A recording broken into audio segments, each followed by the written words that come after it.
Eh bien bonjour à tous, aujourd'hui on se retrouve pour une nouvelle vidéo. Aujourd'hui c'est la dernière vidéo de la série comment construire son Home Lab, la présentation de mon Home Lab avec les différents acteurs que j'ai, Nextcloud, PRTG, Hyper-V, etc.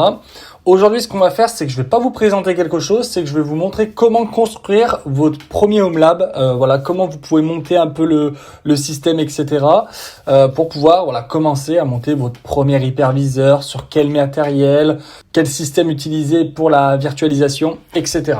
Alors, pour commencer, on va parler du coup de la machine, donc la machine principale qui va héberger toutes vos données dessus. Donc la première chose à faire, c'est que je vous conseille d'utiliser un PC qui est autour de vous, que vous n'utilisez plus, un ancien PC portable, une tour, quelque chose en fait que vous avez utilisé plusieurs années, qui traîne dans un placard. Réutiliser, recycler un PC, c'est quelque chose qui est super bien à faire et je vous le conseille. Une chose aussi, c'est que je vous conseille fortement un PC portable. Alors, pourquoi un PC portable? La grosse force d'un PC portable, c'est que vous avez la possibilité d'avoir une batterie si elle est encore en vie.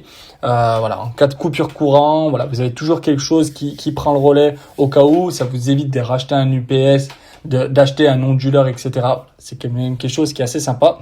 Si vous n'avez pas de PC portable ou de tour, vous pouvez vous diriger sur le marché de l'occasion. Alors, vous pouvez mettre... Moi, je vous conseille pour commencer le Home Lab une machine qui coûte pas plus de 100 euros, même 75 euros. Je trouve que ça fait quand même assez cher. Donc, vous pouvez vous diriger du coup sur le Bon Coin. Moi, quelque chose que je vous conseille du coup, c'est un PC portable. Ce PC portable, par exemple, un PC HP, très bien, qui a l'air de tenir la batterie vu qu'il n'est pas branché sur le secteur sur la photo. Il y a un petit Core i5 de 4e génération.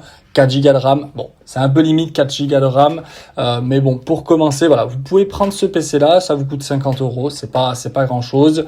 Dessus, ce que vous faites, du coup, vous pouvez rajouter du coup 2 barrettes de RAM de 8 Go, comme ça vous montez à 16 Go, surtout que c'est un i5 de 4e génération, donc c'est de la DDR3, ça coûte vraiment pas grand-chose, même vous la prenez sur AliExpress, etc.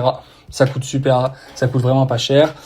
Ensuite, à côté, vous achetez un petit SSD. Pas besoin de prendre un SSD très très rapide pour commencer votre Home Lab.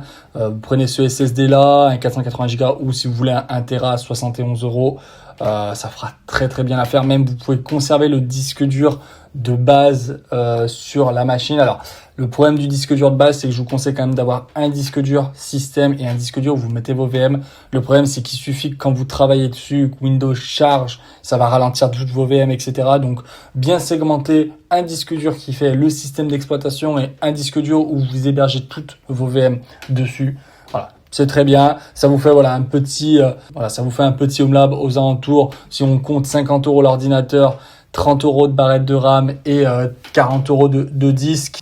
À 120 euros à peu près, vous commencez sur quelque chose qui est vraiment sympa pour commencer. Ensuite, du coup, vous pouvez prendre une tour. Alors, une tour, donc j'en ai trouvé une à 35 euros. Bon, il y a un écran, etc. Bon, ça, on s'en fout un peu de l'écran. Dessus, il y a déjà, je crois, un SSD. Là, on a un i5 de première génération, donc c'est quand même un peu plus vieux. 6 Go de RAM. Ça, en plus, c'est de la DDR3 en grande barrette. Ça coûte vraiment rien du tout, la RAM. Vous ajoutez un petit disque parce que 250 Go pour faire de la machine virtuelle, c'est un peu limite quand même. Mais vous pouvez partir sur quelque chose comme ça fonctionne très bien. Le problème en fait de ces tours, c'est que je trouve que ça consomme énormément d'électricité. Là, on est peut-être vite à 80-100 watts vraiment pour faire tourner des machines virtuelles. Un PC portable, surtout ces générations-là, ça dépasse très rarement les plus de 25 watts, donc c'est quand même beaucoup plus raisonnable. Ça vous évite de payer une grosse facture d'électricité juste pour faire tourner 2-3 services. Et la dernière chose que je vous conseille, c'est des mini PC. C'est vraiment une architecture d'un ordinateur portable. C'est une carte mère d'un ordinateur portable, un disque dur, tout ce qu'il y a de plus classique. Et ça, c'est des machines qui fonctionnent super bien. Il y a énormément de personnes dans des Home Labs qui mettent ces genres de machines. Ça fonctionne super bien, c'est super robuste. Là, par exemple, on a un Core i3, 8 Go de RAM, un premier SSD de 500 Go et un SSD de 220 Go. Donc en plus, on a déjà 2 disques pour 67 euros. C'est super bien et ça consomme très très peu. Le problème, c'est que du coup, il n'y a pas de batterie qui permet du coup de faire une petite reprise en cas de coupure courant sur votre réseau. Au niveau de la barrette de RAM, ce que je vous conseille, c'est quand même minimum 16 Go de RAM. Bon, mais si vous avez que 8 Go de RAM, c'est pas très grave, mais minimum quand même 16 Go de RAM, c'est bien. Si vous pouvez monter plus, 32, 24, 32, 48, 64, c'est vraiment l'idéal. Mais au minimum 6 Go, c'est très bien. Concernant le stockage, c'est ce que je vous disais, d'avoir un disque dur physique où vous installez votre système d'exploitation. Donc, par exemple, vous installez Hyper-V, donc un Windows Server avec le rôle Hyper-V. Et ensuite, vous faites un deuxième disque dur où vous mettez toutes vos machines virtuelles. Comme ça évite, voilà, d'avoir des ralentissements. Moi, c'était l'erreur que j'avais faite pour mon premier HomeLab, c'est que j'avais mis un disque dur avec tout dessus. Et ça, en fait, ça ramait énormément. Il suffisait que Windows se mettait à jour, enfin, l'Hyper-V se mettait à jour, toutes les autres machines, ça ramait énormément. Vu que c'était un disque dur à plateau, c'était un 5200 tours par minute. Enfin, voilà, c'est assez long. C'est bien quand même, voilà, de segmenter les deux disques. Concernant du coup le système d'exploitation sur votre premier HomeLab, ce que je vous conseille du coup, c'est déjà d'exclure VMware. Même s'il y a la version gratuite, vous n'allez pas avoir accès à tous les API, vous n'allez pas pouvoir sauvegarder, etc. Enfin bref, c'est pas super bien.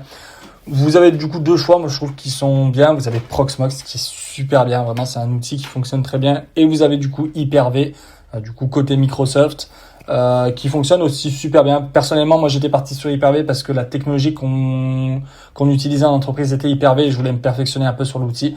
Donc en 2021, j'ai monté Hyper-V et aujourd'hui on se retrouve fin 2025, c'est toujours Hyper-V, ça fonctionne super bien. J'ai migré entre la version 2022, 2019, 2022 et maintenant 2025. Moi voilà, je reste sur Hyper-V, j'ai toute mon infrastructure, donc tout remonté sur Proxmox aujourd'hui. C'est plus le cas et bon, du coup ça fonctionne super bien. Donc voilà, à voir ce que vous souhaitez. Je vous conseille quand même de partir sur Proxmox, c'est gratuit, vous n'avez pas besoin de licence, ça fonctionne super bien.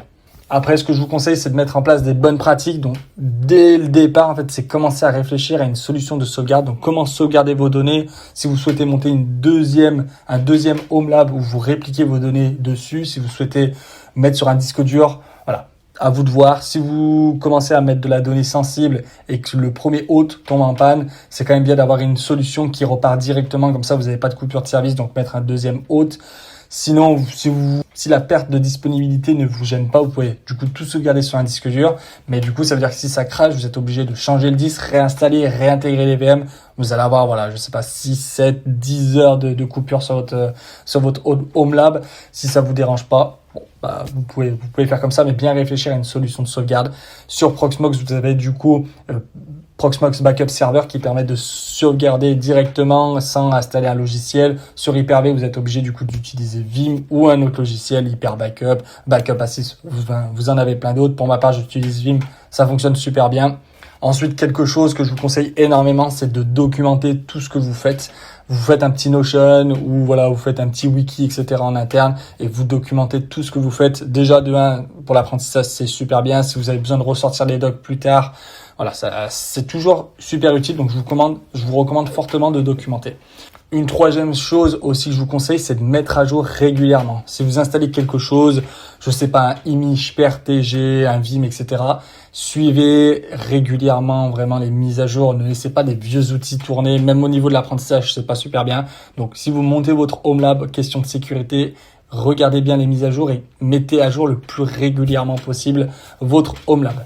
Et la dernière chose, du coup, si vous exposez des choses via des règles de NAT sur Internet, faites très attention, montez une DMZ, montez quelque chose quand même qui sécurise un minimum votre réseau, parce que ça peut aller très très vite. Donc voilà, segmentez correctement votre infrastructure. De toute façon, je vais faire des vidéos, monter un reverse proxy, isoler le réseau, etc. Il va y avoir plein de vidéos qui vont arriver courant l'année 2026. Mais voilà, je porte mon attention sur ça, de bien vouloir quand même penser à sécuriser et pas ouvrir les ports 80, 22 dans tous les sens. Ça peut être problématique. Voilà. Donc je pense avoir fait le tour de comment construire son premier HomeLab. Si vous êtes étudiant en BTS, j'ai été étudiant en BTS, en licence, etc. et vous tournez sur un ordinateur, vous faites tout sur des machines virtuelles avec Workstation ou VirtualBox, montez votre première infrastructure, vous allez voir, vous allez apprendre énormément, surtout si vous n'êtes pas en alternance, je vous le conseille fortement. Voilà. J'espère que cette vidéo vous aura plu. N'hésitez pas à commenter, partager, mettez des j'aime. Abonnez-vous si ces vidéos vous plaisent et si la série vous a plu. En tout cas, moi, c'était un plaisir de vous présenter mon HomeLab. On se retrouve à la prochaine pour une nouvelle vidéo. Salut!